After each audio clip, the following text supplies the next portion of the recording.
What up, guys? So let's talk about a disgusting myth that's popular in a lot of martial arts, including Jiu-Jitsu. Disgusting / possibly staff-carrying, disease-carrying myth that many of you guys have heard of. Now, you might be asking yourself, Chewster, what myth are you talking about? I'll share a story, and you've probably heard about this at some point. Not this story, but you've heard of the myth that's nestled in the story. So my wife is in a couple of these cleaning groups, right? And in these cleaning groups, they talk about the products they use, the little tips and tricks that they find to clean different things in the home. And so you can also ask questions in there and get sort of feedback from other people. So this woman puts a message in there and she's like, hey, I've got to wash my son's belt, but he has some stripes on it and they keep falling off. Do you guys know of any way to, wash it without losing all the stripes, right? Now, there were some sensible people in this group who said very rightly, hey, listen, it's just tape.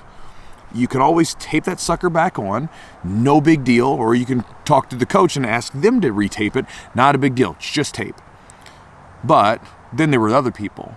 There were people that were saying stuff that I'm sure you've heard at some point, like there was one guy that says, you don't wash the belt. Oh, the dirty belt represents the knowledge and you're washing it all away.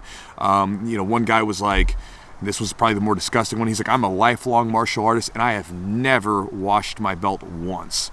Pretty gross.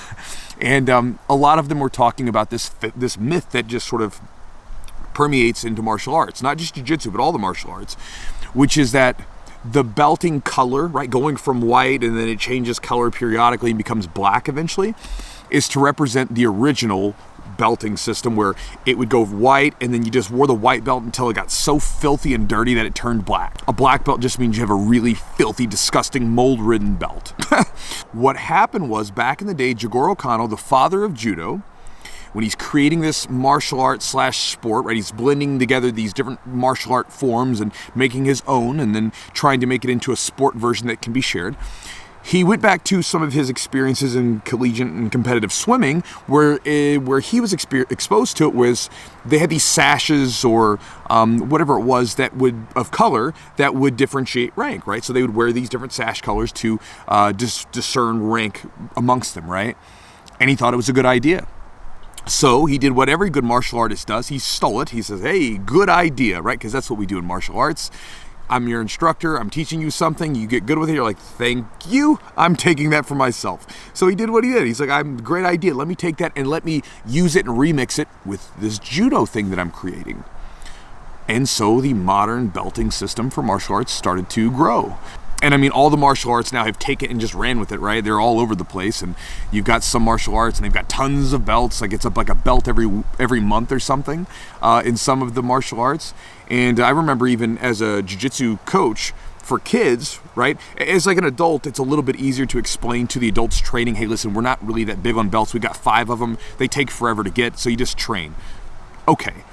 But it was really hard in the beginning because when parents were bringing their kids, they're like, why is little Johnny still a white belt? His little buddy down the street does Taekwondo. He's already like a blue belt or red belt or something. And little Johnny's still just a white belt with a couple stripes.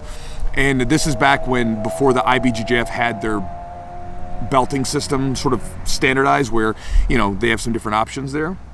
But this is back when we had white, I think we had a yellow, orange, green, and that was it. So he had like 4 belts at the time. And, compared to other martial arts, not much. So I remember I started combining colors just to have something to give these kids, right? So like I had a white, yellow, and then they would get the yellow, and then it was like yellow, white, yellow, orange, and they'd get the orange. I'm just making this stuff up as I go because it's the belt coloring thing became it became synonymous with martial arts, right? But again, I just wanted to share that with you guys. If you're one of those people, because I used to think this too, and I used to never wash my belt. I was also 18 years old and my brain wasn't fully formed yet. So again, we live and learn, we make some mistakes, right? But I just wanted to share this idea. If you're one of those people, because I've seen this pop around jiu-jitsu a lot, if you're one of those people that thinks that you're not supposed to wash your belt, then again, watch this video, share it with your friend who thinks you're not supposed to wash the belt, and let's help make the mats a cleaner place with less staph infection and skin funk rolling around that we have to be subjected to, and make it a cleaner place to roll. So anyway, just a fun idea to share with you guys today. Hope you're doing well. Hope you're getting some training in. I'll talk to you guys next time.